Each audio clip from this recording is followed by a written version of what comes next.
Good evening, everybody. And the president of the Buddhist Society, Dr. Desmond Biddulph, can't be here. So he asked me to introduce Professor Shimoda to you. So Professor Shimoda is a professor at Musahino University, and he's Emeritus professor of Tokyo University, and he is specialized in the study of Mahayana Sutras, and of course including early Buddhism.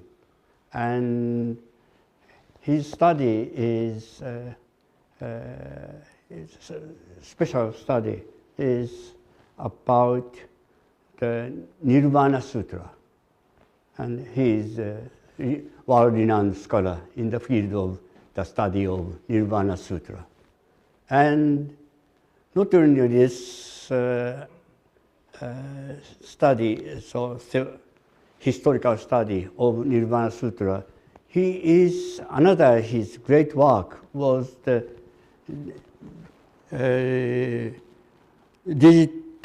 digitization of the Buddhist canon known as Taisho Daizokyo. It is a huge work, but he completed this digitization of the Taisho canon, and it was a very great contribution to the study of Buddhism. And today's talk is the subject of today's talk is the emergence and the features of Mahayana Sutras.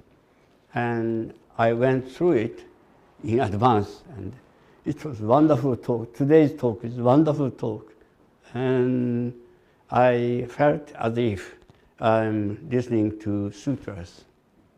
And please listen to this talk with concentration. Thank you very much.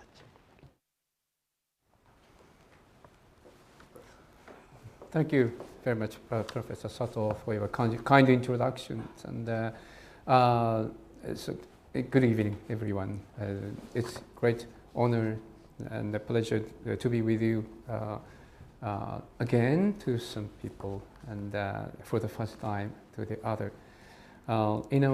As a previous meeting, I spoke about the idea of the three treasures and their interrelationship, both from phenomenological and historical perspectives. Today, I'd like to go deeper into one particular issue concerning the main subject of this lecture series of Mahayana Buddhism, namely, how did Mahayana Buddhism actually begin? So I'd like to share a slide here.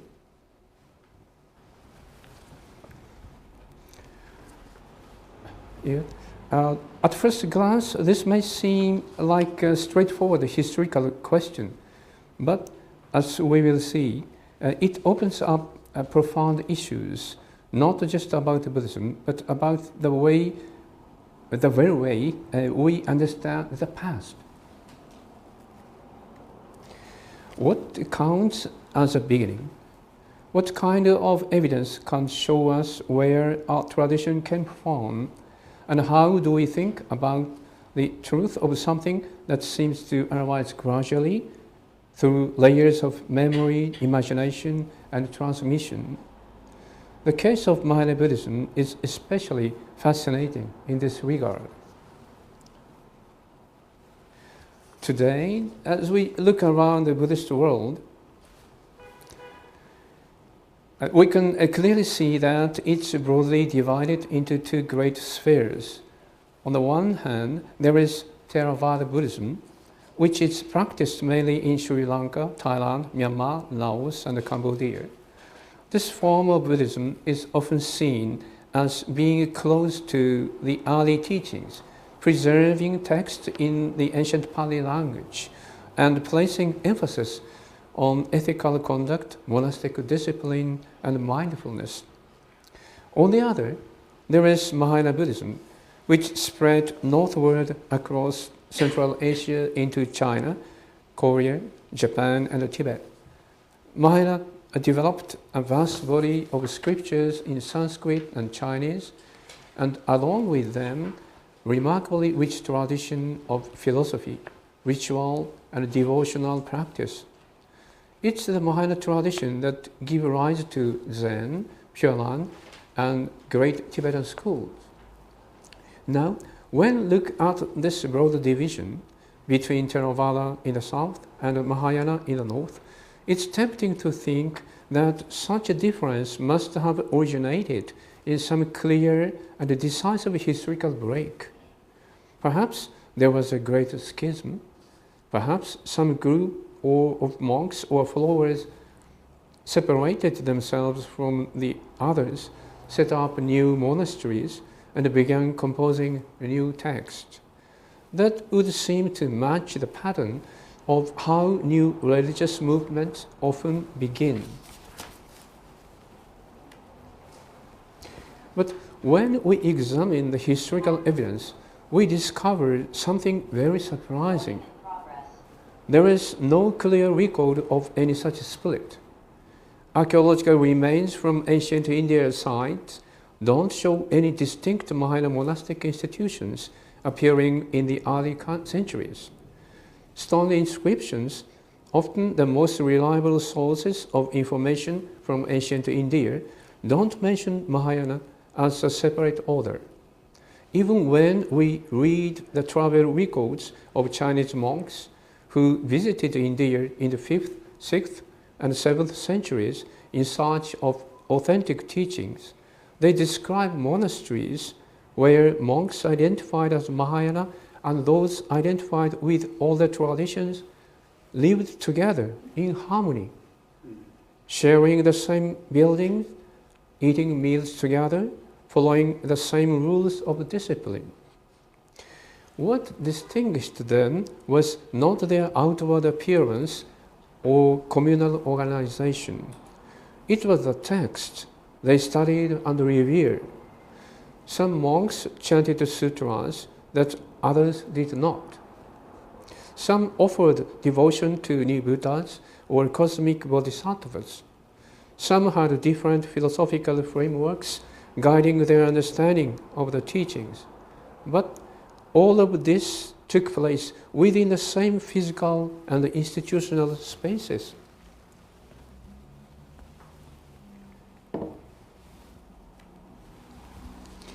This leads to an important insight.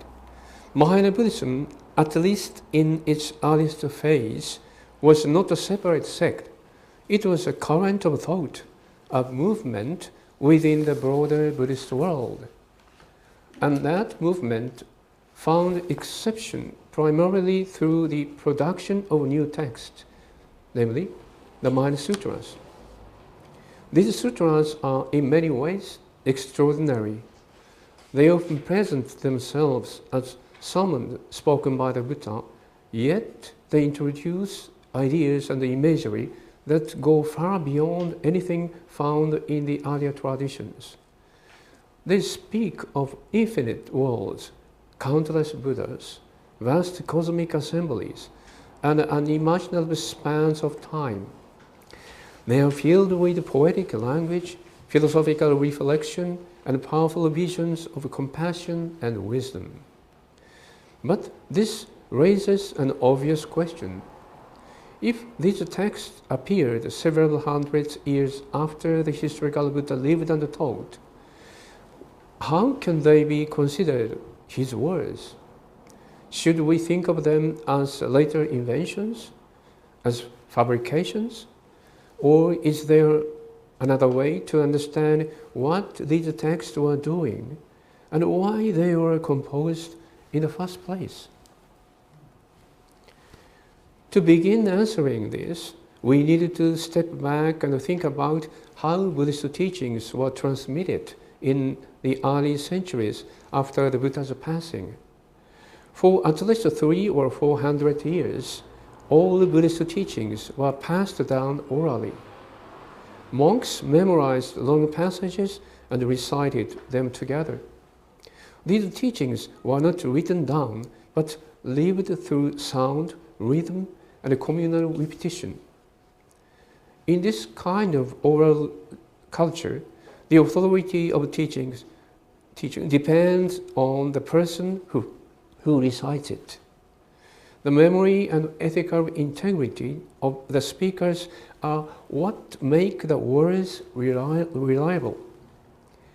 In a way, the text does not exist apart from the voice that speaks it. But around the beginning of the Common Era, writing began to enter the world of Buddhism. Manuscripts appeared. Scribes began to copy text. Gradually, written scriptures became a common feature of Buddhist communities. This shift from oral recitation to written scripture may seem like a technical matter, just a change in how teachings were recorded. But in fact, it marked a profound transformation in the way the tradition understood itself. When teachings exist only in speech, they are always tied to a living person and a particular moment. But when teachings are written down, they gain a kind of independence. A text can be read at any time, in any place, by anyone who possesses it. It becomes a stable object of reflection, interpretation, and even dispute. This transition opened the door to a new kind of creativity. It allowed Buddhist thinkers to ask, what might the Buddha have said in new circumstances? How can his voice speak to questions he did not address in his lifetime? What new expressions are needed to carry forward the essence of his awakening? The Mahayana Sutras are the result of this new creativity.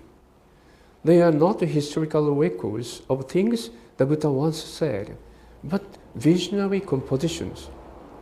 They draw on meditation, cultural memory, devotional imagination, and philosophical reflection.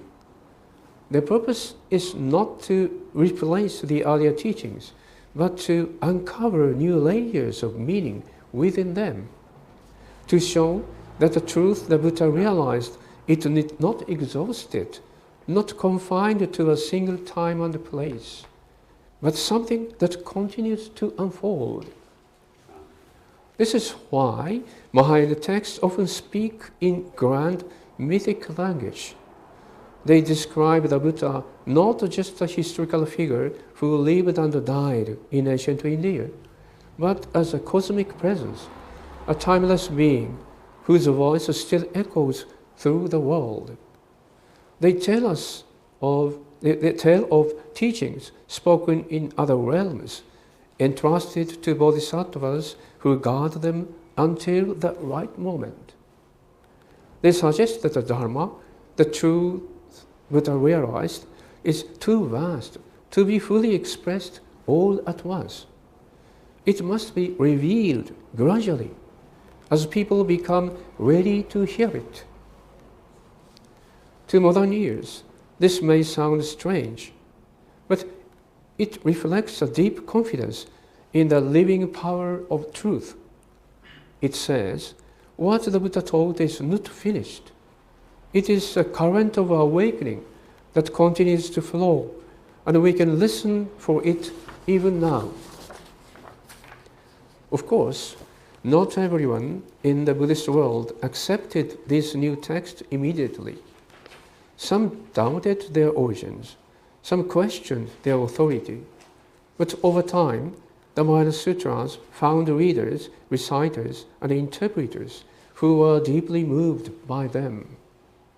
They offered a new vision of the path, one centered not just on personal liberation, but on universal compassion, on the vow to work for the awakening of all beings. This is the spirit of Bodhisattvas. The ideal figure in Mahayana Buddhism, the Bodhisattva sees the suffering of the world and vows not to enter final peace until all others are also free. This idea is not absent from early Buddhism, but in the Mahayana tradition it becomes central. And it is expressed most clearly and powerfully in the new sutras. These texts also give rise to a more developed philosophy of language. In early Buddhism, the emphasis was often on practice of meditation, ethics, and letting go of attachment. The teachings were practical instructions, not abstract theories. But in Mahayana Buddhism, there emerged the desire to understand more deeply. How does language express truth? Where does meaning come from? How can words point beyond themselves to something that cannot be spoken? These questions led to the development of subtle and powerful philosophies, such as the teachings on emptiness, the idea of consciousness only, and the doctrine of Buddha nature. But they also arose directly from the sutra themselves, which constantly challenge the reader to see beyond the surface, to read it with new eyes, to hear with new ears. In this way, the Mahayana movement was not just about new doctrines. It was about new ways of listening, a new way of thinking about what it means to inherit a tradition, to participate in it, and to bring it to life. To appropriate the originality of the Mahayana tradition, it's important to realize just how unusual this situation is in the history of religion.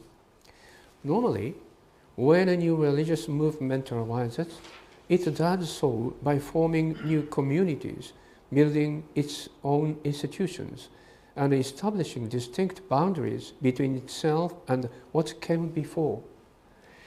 We see this in many traditions around the world.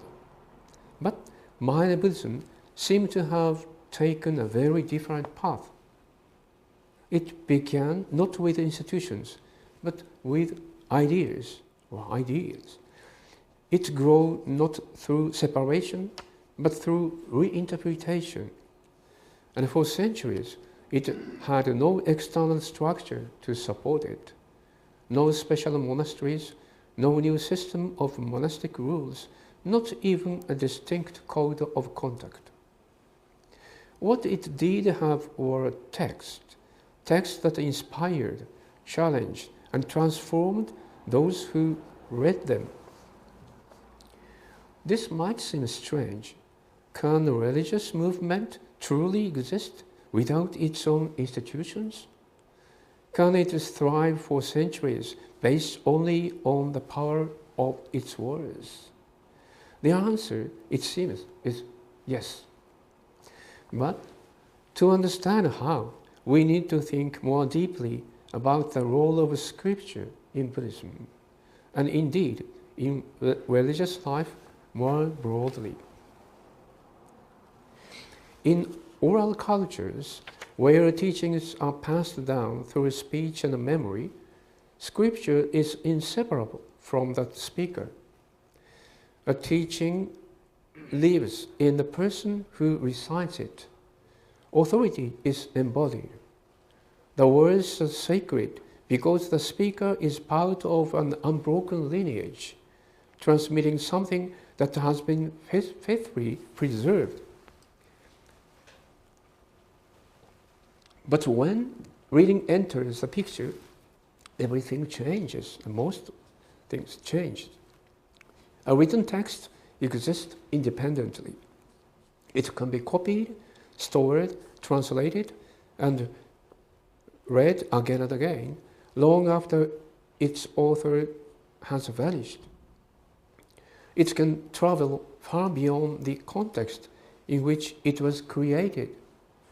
And as it does, it begins to take on a new kind of authority, not through the voice of a reciter, but through the power of the written word itself.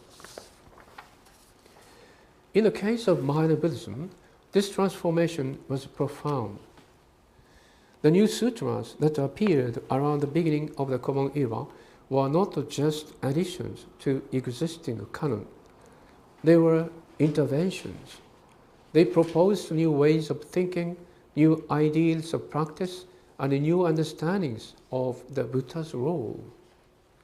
But they also did something subtler. They shifted the focus of religious life from the memory of what was once spoken to the possibility of what could still be said. They suggested that the Dharma, the Buddha's teaching, is not a closed set of doctrines, but an ever-deepening stream. The truth is not something sealed in the past, but something that revealed itself over time.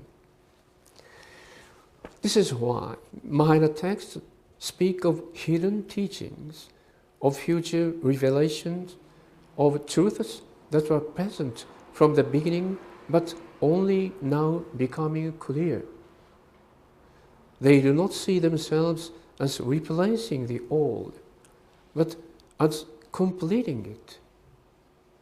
They offer a fuller unfolding of what the Buddha meant, seen now from a new vantage point. The idea that spiritual truth emerges gradually through deepening understanding is central to Mahayana thought.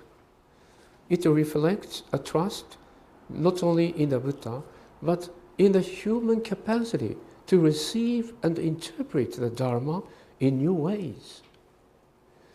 It's a hopeful vision that each generation can hear the voice of awakening in its own language, with its own questions, and find a new light within the tradition.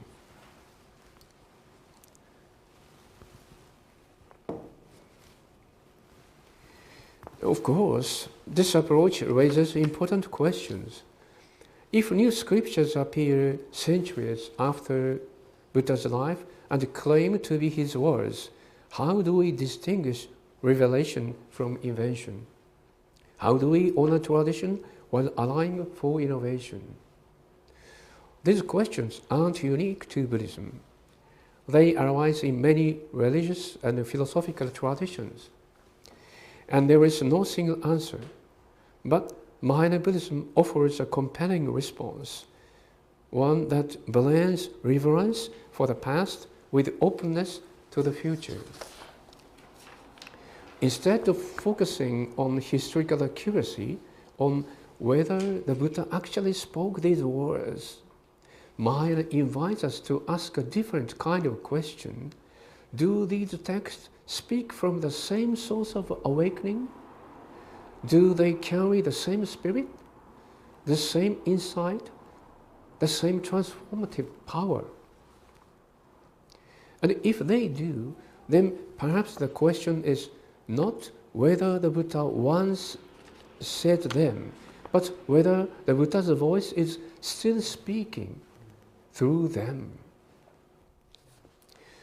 This way of thinking changes how we relate to Scripture.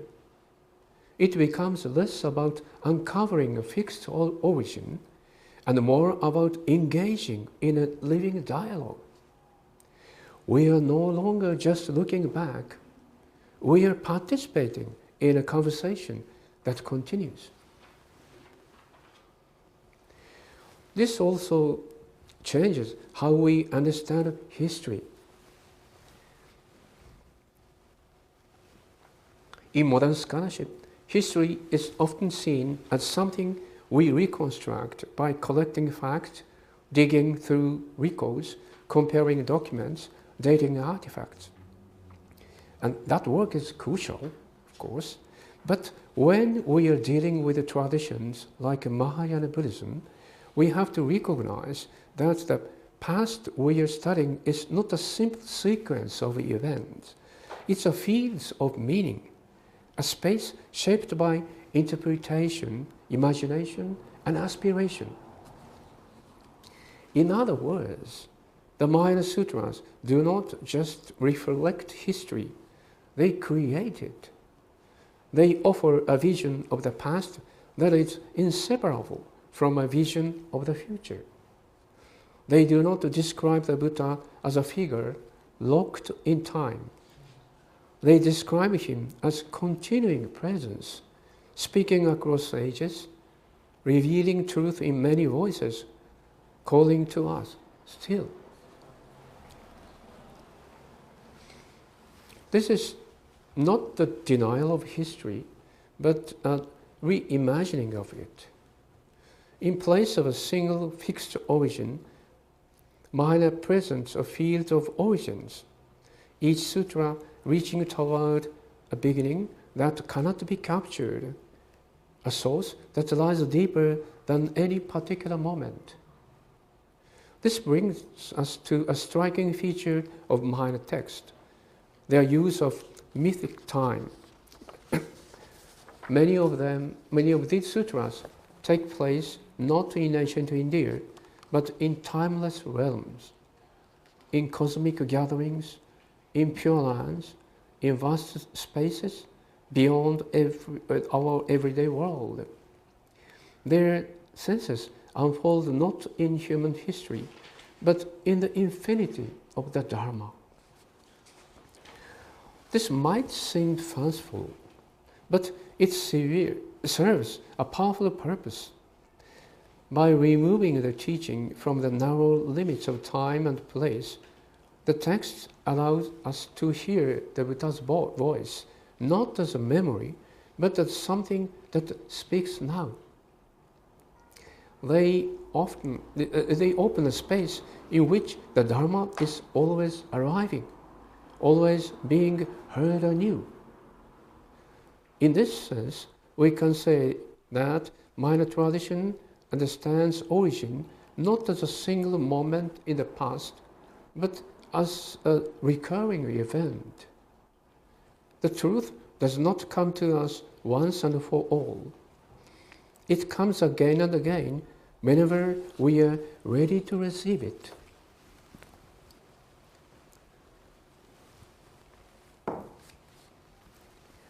Some modern philosophers have used the word trace to describe this kind of presence. A trace is something left behind, a mark that points to what is no longer fully here, but not entirely gone. The Mahayana Sutras are full of such traces. They are not the voice of the Buddha in a literal sense, but they carry his voice in another sense, as a resonance, an echo, a transmission of insight that remains alive. They also speak from a place of deep stillness, a stillness out of which words arise, but which no words can fully capture.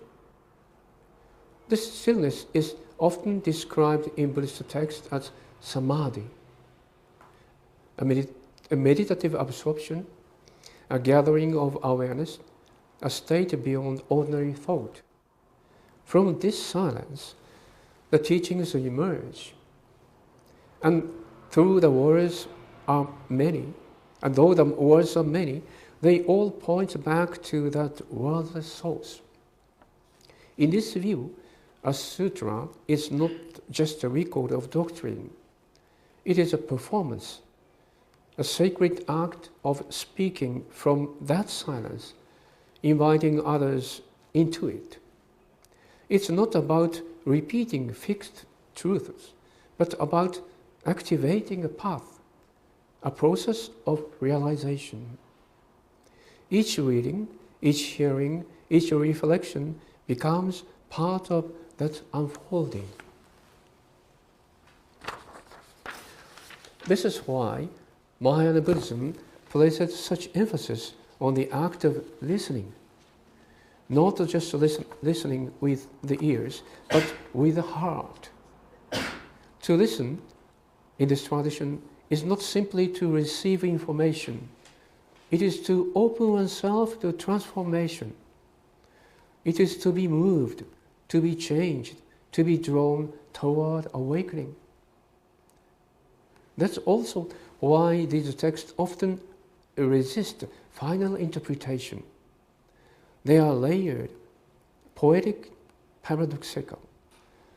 They work not by explaining, but by evoking, by drawing us into a space where understanding must come not from logic alone, but from a deeper kind of knowing. In many ways, Mahayana Buddhism is not just a body of teaching. It is a way of relating to truth, a way that holds reverence and creativity together, that honors the past while allowing the present to speak. And that, I believe, is part of its enduring power. For more than 2,000 years, Mahayana Sutras have been read, recited, chanted, copied, translated, and reinterpreted. Across cultures, across languages, across centuries, they have continued to live, not by staying the same, but by remaining open to new readers, new questions, new conditions. They invite us not just to repeat what was once said, but join in saying it again, truthfully, compassionately, freshly, in its own voice.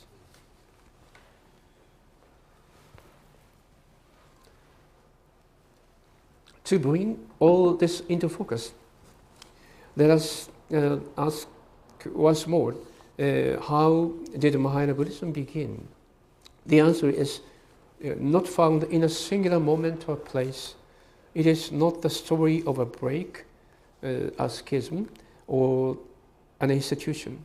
It is the story of a transformation in consciousness, a shift in the way Buddhist practitioners understood truth, language, and the unfolding of awakening.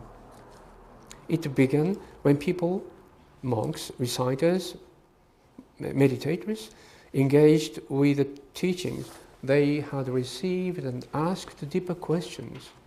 What is the meaning of the Buddha's enlightenment? Is it something locked in the past, or is it something we can touch even now? Can the Dharma speak to new conditions, to new hearts, to a world that keeps changing? And then, in response to these questions, new texts began to appear, not as a replacement for the old, but as continuations, echoes, amplifications, reinterpretations. They came from silence. They came from devotion.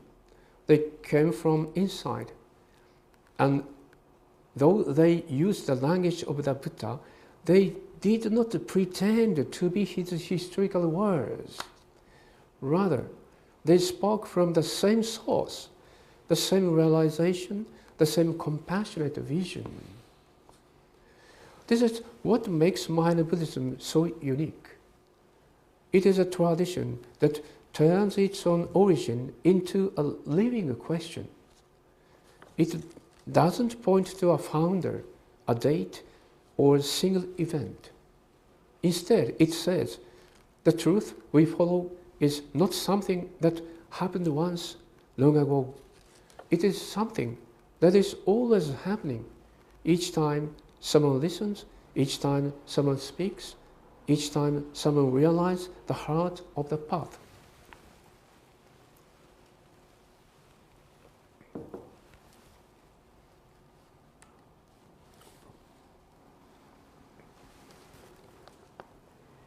Some of the most profound Mahayana texts describes the Buddha not as a man who lived long ago, but as an eternal presence, teaching in countless worlds, revealing the Dharma again and again in forms suited to the beings who need it. In these visions, the historical Buddha Shakyamuni is one of many Buddhas, each expressing the same awakening in different ways. This is not a rejection of history.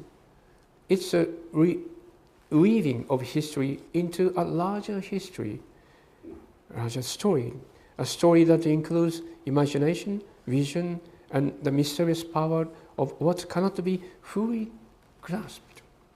It's a way of saying that truth does not belong only to the past. It belongs to now. It belongs to us.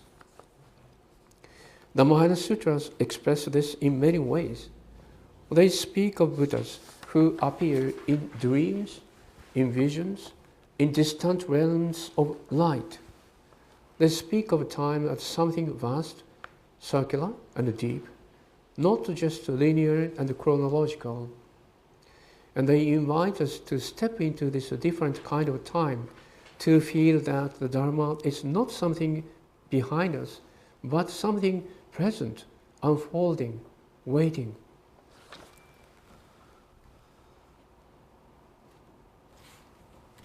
Yes, okay.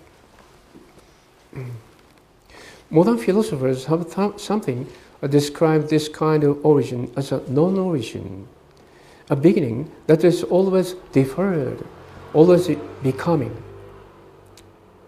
The French thinker, philosopher, Jacques Derrida, coined the word différence to capture this idea, the sense that meaning is never fully present, but always emerges through difference, through delay, through a network of relations.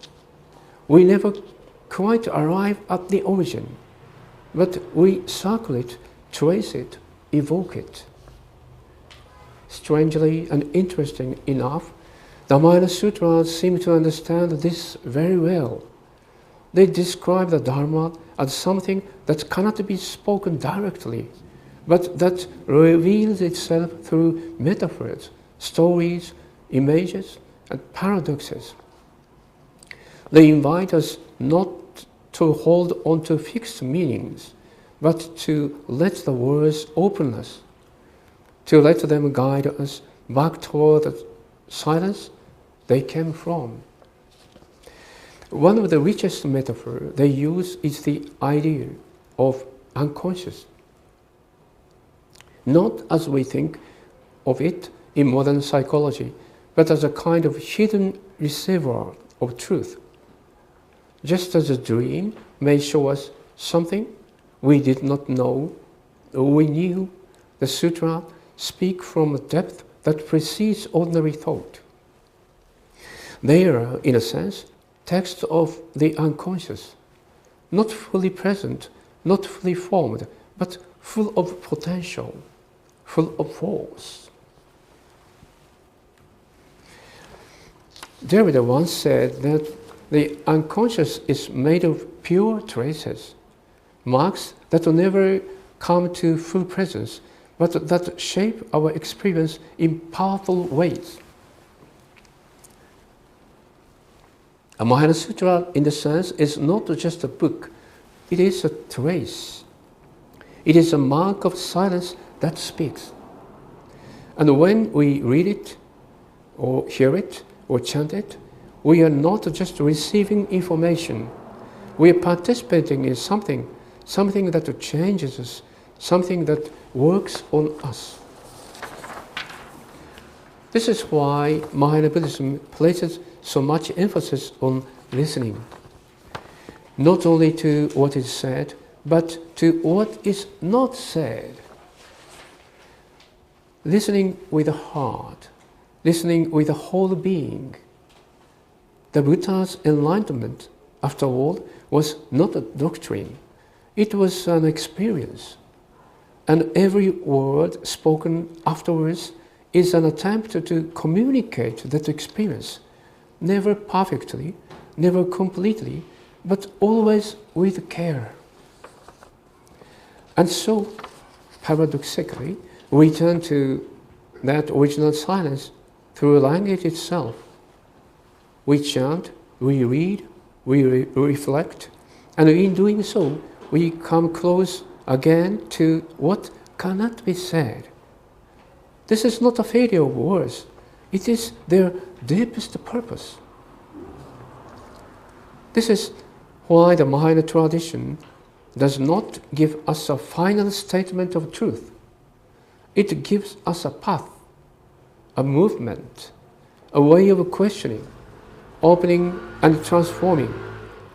It does not say, here is the answer. It says, let us continue asking, continue listening, continue walking together. That, I believe, is what makes Mahayana Buddhism so enduring. For more than 2 millennia, it has adapted to different cultures, spoken different languages, taken different forms, and yet, as its heart, it remains the same, not in its outer appearance, but in its function, to awaken us to compassion, to awaken us to wisdom, to awaken us to the truth that cannot be captured, but can be lived. So, as we come to the end of this talk, let us return to the first question: how did Mahayana Buddhism begin? It did not begin with the founding of a school or the building of a monastery. It began with a shift, subtle but profound, in how Buddhist words were remembered and renewed. Around the beginning of the Common Era, a turning point occurred. For the first time, the teaching of the Buddha were not only recited but written down. This change from oral to written transmission opened a new space of imagination, reflection, and creativity. It allowed the Dharma to be revoiced in new forms, to be carried beyond its original utterance. From that shift emerged a new kind of scripture, not merely a record of past teachings, but a genre that dared to speak with the Buddha's voice again. These Mahayana Sutras did not aim to repeat what had been said, but to unfold what had remained unsaid, to draw out what was latent in the tradition and give it form. So, yes, Mahayana Buddhism began in silence, in the silence of samadhi, in the stillness that gives birth to words. But it also began in writing, in the scribed page, in the courage to commit new visions of truth to text.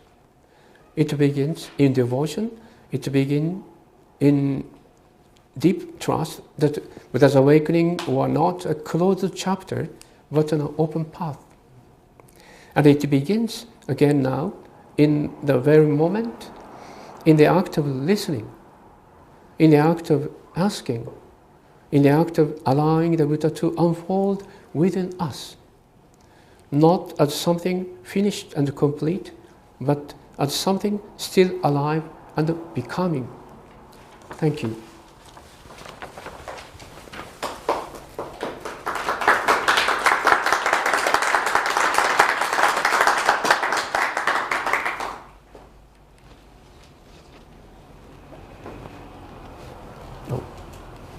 Thank you very much, Professor. It's a wonderful talk, and I feel it's coming from his own living experience. And it's a wonderful talk. And, if you have any questions or impressions, please raise your hand.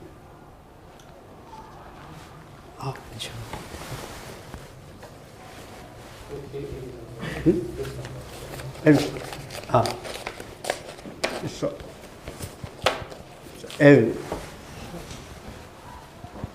this one online? Yes. Yes. Online. Someone is asking a question. Could you read it out? Where's the question? Hand. Online. No, they have to send us. We already sent a message. They need to send the question. They can't speak. No, we don't show normally people I see. online. Text. She sent a text. I don't know.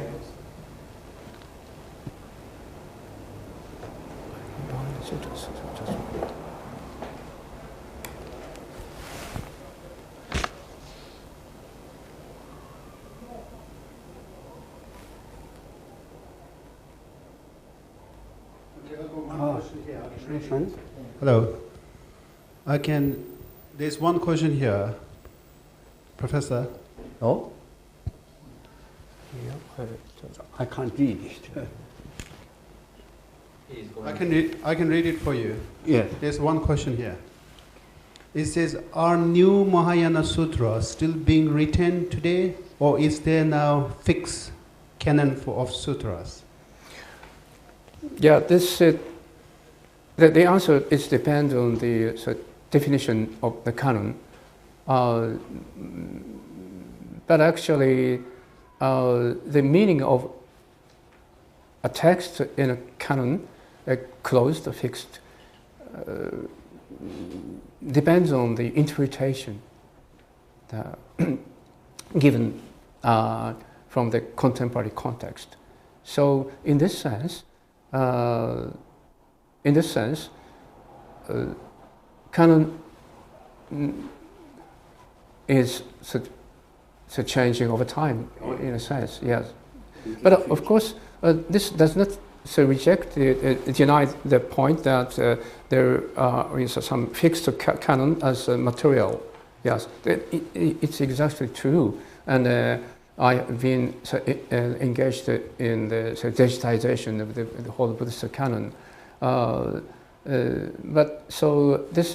the act of archiving something passed down from the past is itself a kind of conversation between now and the past. So, yeah, this is my answer for this question. Thank you. There's another one. How was Mahayana influenced by the East Asian culture? It spread through, especially with the sutras that give a more cosmic than historical context to the Buddha's teaching, and with multiple bodhisattvas as a helpers. Just a moment. So, it's in the chart.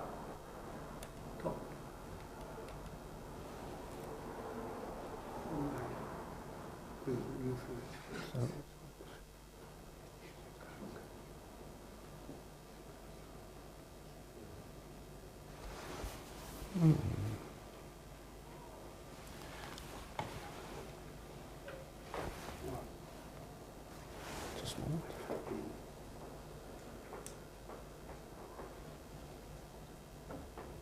Yeah, actually, the Mahayana Sutras that were created in the ancient India, and with no influence from East Asia, so cultural understanding. So the answer is just the way around. So Mahayana Sutras had influence on the intellectual history of East Asian countries. Yeah, is that okay? There's another question there, Professor.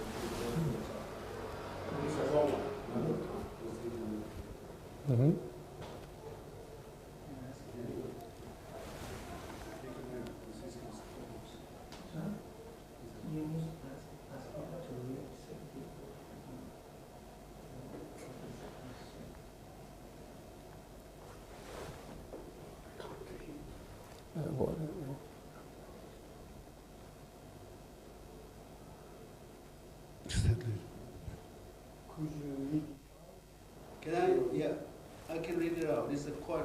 question, yeah. I can read it. It's a quite long question, Professor.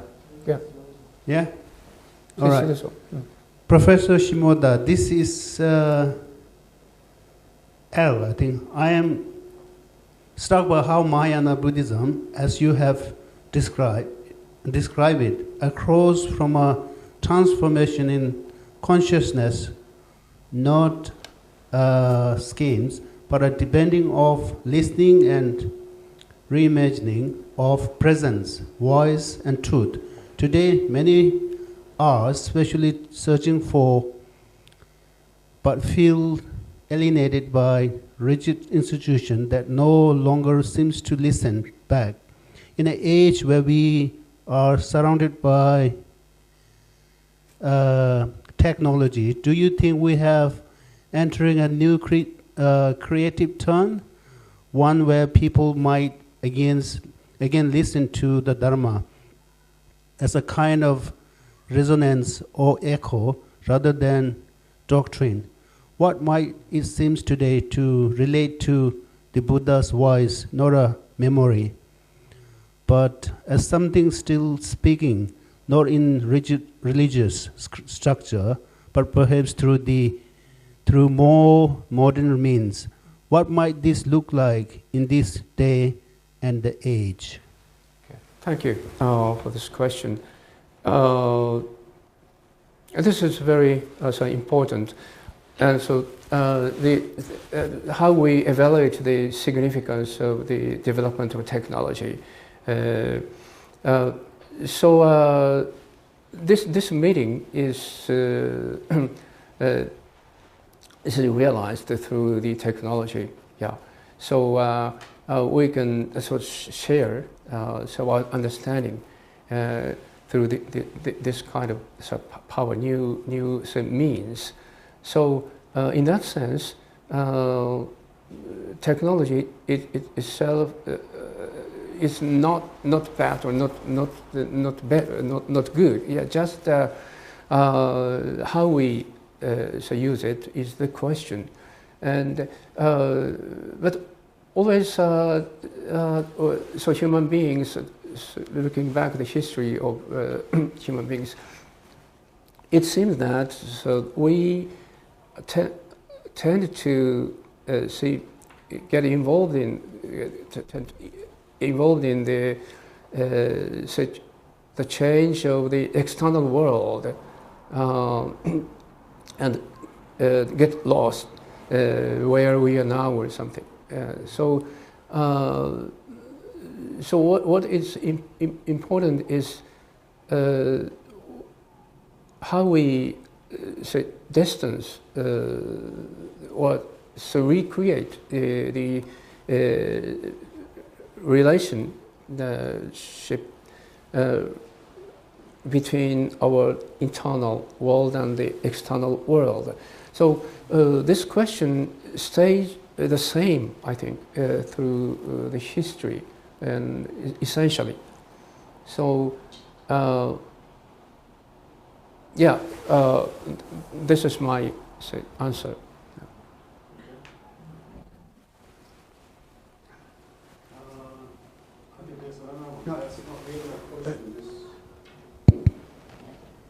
Yeah. Hello, how can we get all the slides and even a recording of your talk, which was edifying?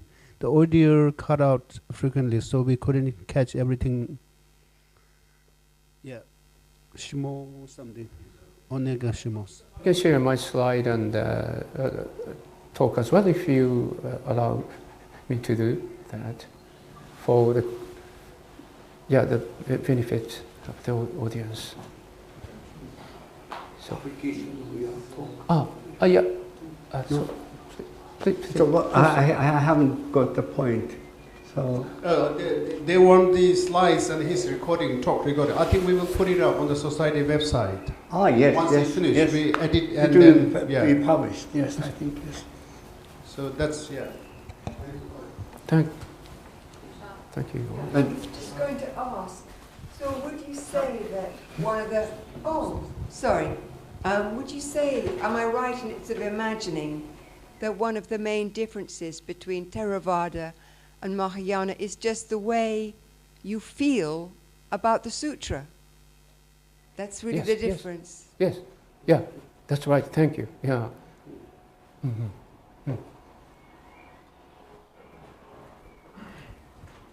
Thank you, Professor Shimoda. I wanted to say two things, one from a more religious perspective and then the other one from my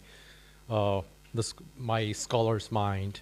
From a religious perspective, your talk really reminded me of Shinran Shonin's words that when he was reading the larger sutra of infinite light, and he said, when I read the sutra, it's like Amida is talking to me and me alone. Like the purpose of Amida Buddha's coming to the world is to talk to me. And in a sense, it is exactly that the point, that the difference between a Pali Sutra and a Sanskrit Sutra is the feeling of the practitioner. But I was actually thinking about, related to the question about the canon, what if we ask, instead of for the beginning of the sutras, instead of asking for the beginning, we ask for the end? Since the Dharma is endless, are sutras in a way endless? Are we still in an age where new sutras can be or could be written down? And perhaps we can also think about the role of the Sangha in that. Beyond the individual, how does the community, or what role does the community play in establishing what is a sutra to be read in this multiplicity of meanings? Thank you. Yes. Yeah, thank you for taking me to questions from different perspectives, so religious and scholarly. Yes. And for the former question, thank you very much. I appreciate your understanding through my lecture. Thank you. And as to the latter question, this is a very important and in fact, so just at first I needed to show historical evidence at first. So traditional sutra and the Mahayana Sutras, as a historical fact, appeared simultaneously. Just they are now as they are considered to be dated around the beginning of the Common Era. Yeah, all together, that's the same. So, and there must have been different streams of transmission of Buddhist knowledge. Typically, this lineage is divided into three, as a sutra transmission, and a Vinaya transmission, and a treatise transmission. In Mahayana Sutras,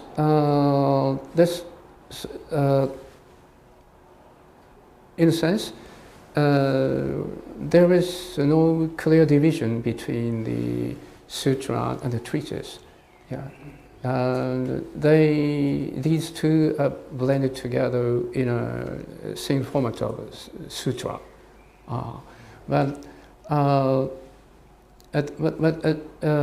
Yeah, this kind of lineage must have been there, and essentially related to the creation of some Mahayana Sutras. But the other tradition is we find that as a treatise, the general treatise, developed so greatly. So anyway, interpretation, new interpretation that appears gradually have been incorporated in the genre of treatises. Yeah. So this kind of genre difference is a kind of key point to solve the question you raised me. Yeah. That's okay. Yes.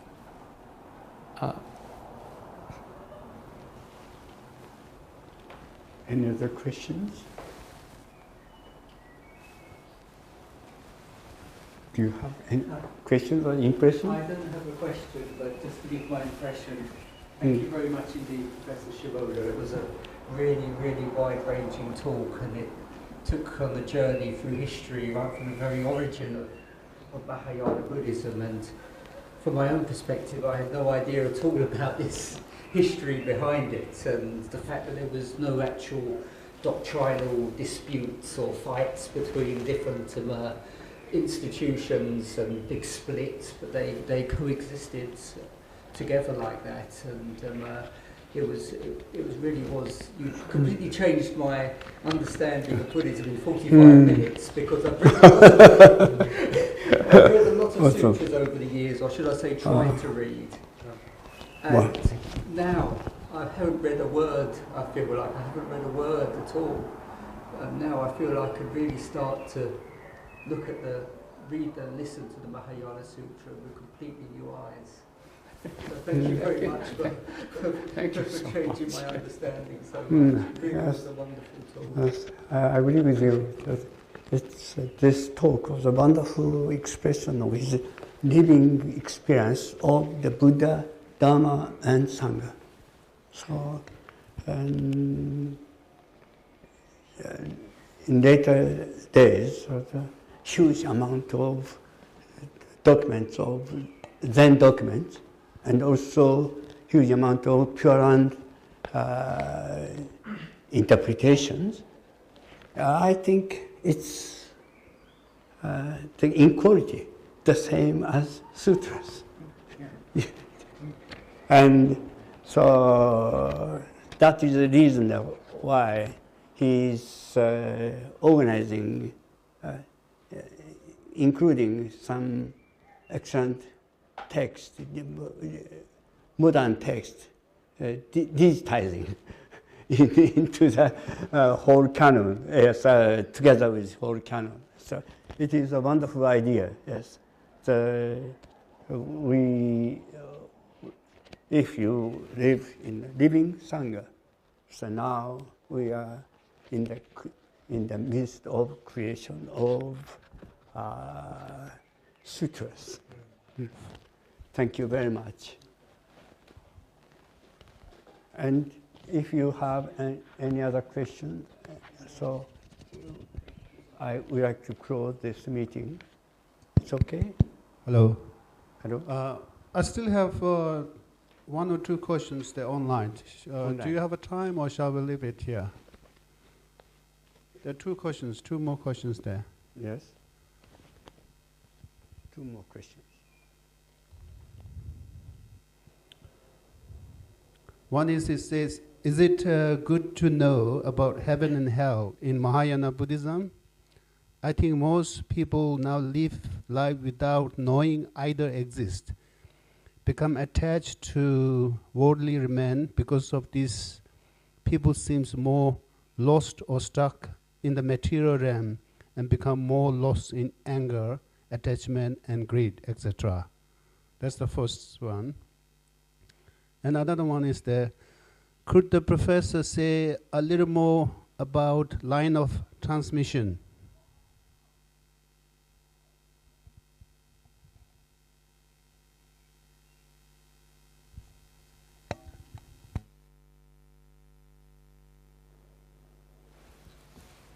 Yes, thank you so much for these two questions. As to the first question, there are two kinds, in Mahayana Buddhism, there are two kinds of truth. One is conventional, then the other is ultimate. The ultimate, this two kind of truth is related to the way of speaking or narrative of text itself. So many Mahayana Sutras as a narrative contain the description, not so much, but some reference to the hell and the heaven or something like that. This is as a kind of providing a conventional understanding to the audience, it's addressed to the audience. But in the ultimate truth, in Mahayana Buddhism, the most important thing is emptiness. So there is no substantial existence at all, heaven or hell or something like that. This is a very important point. So I'm not sure this is sufficient or not for the question, but it's important to take into consideration these two kind of truth, and it's important to focus on the ultimate the truth as is being provided with emptiness. Yeah. On the other question, I'm not sure. About the line of transmission.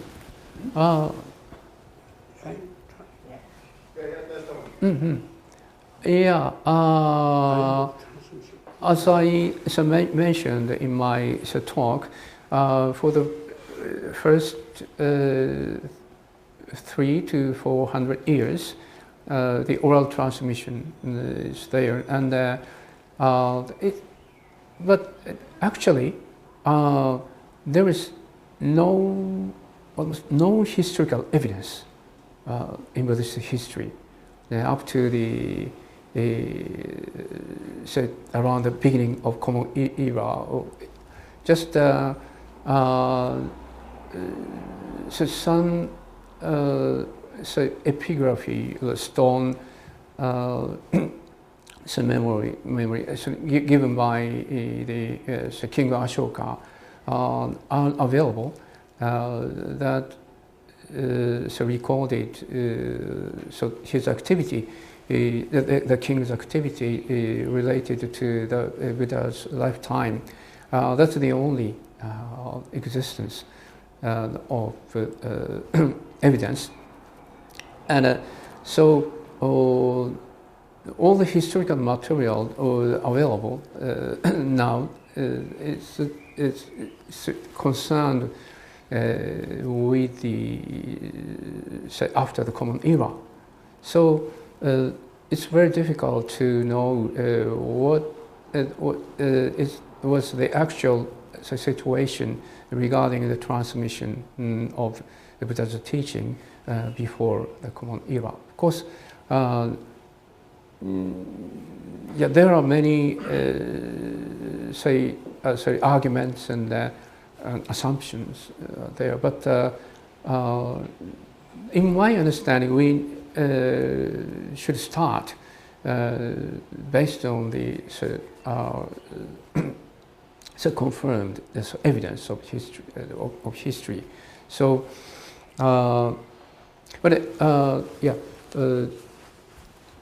after the, but as I mentioned, it's true that there are three major lineage of transmission of Buddha's teaching. known as a sutra lineage and the Vinaya disciplinary root lineage, and it's a treatise lineage.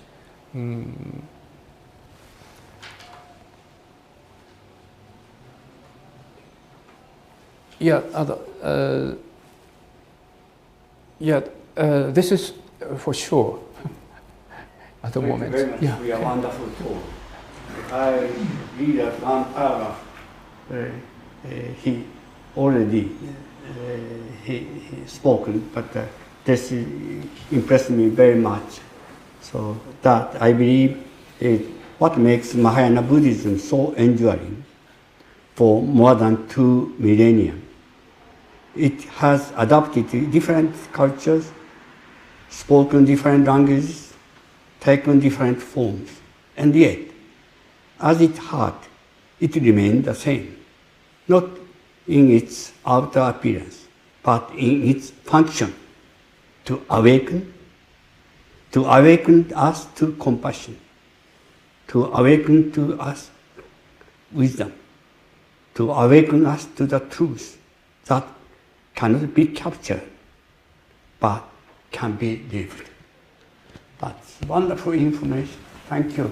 So we the awakening to something inconceivable. It's fundamental. It changes its expression depending on times and places. Thank you very much. Clarification. My hand is all.